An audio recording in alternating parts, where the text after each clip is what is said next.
In the hills of Northern California, among acres of sunlit vines and wine tastings, was a small family-owned vineyard called Morano Estate. Tourists came for the view. Locals knew better. They knew Vince Morano, 48, ran the vineyard like a mafia boss. Charming to outsiders, but ruthless behind closed doors. His wife, Elena, 42, once called him the devil in Versace. No one heard her. No one ever does. Vince didn't just cheat. He humiliated. He brought women into their home, laughed at Elena's tears, mocked her in front of workers. He once held a wine bottle to her throat during a dinner party, called it just a joke. And yet, Elena stayed, until she discovered he was grooming their 18-year-old cellar assistant, a girl named Sophie, who looked eerily like Elena did at that age. That night, Elena went into the basement and opened the old wine ledger. She found something Vince never wanted her to see: insurance papers.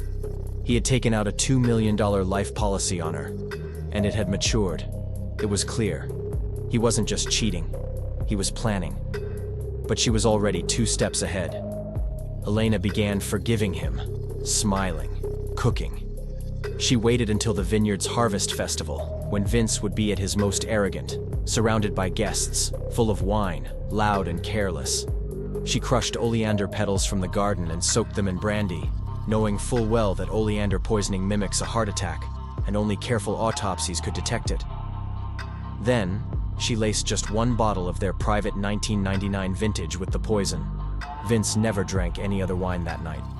By morning he was dead, his face frozen in horror, lips blackened, eyes wide. But Elena wasn't done. The coroner ruled it cardiac arrest. No autopsy. Too clean, too fast. Elena cried at the funeral, poured his ashes into the vineyard herself. That was her first lie.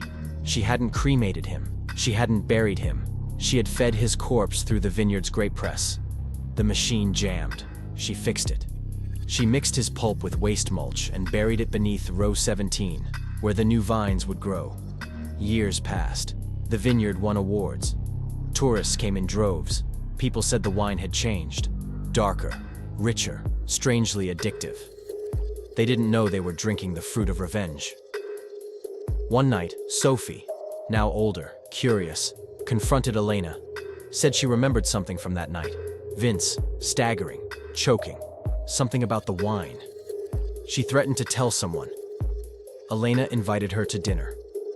Sophie never left. That vintage? It's now called the Widow's Blend. Only Elena knows where row 17 really begins.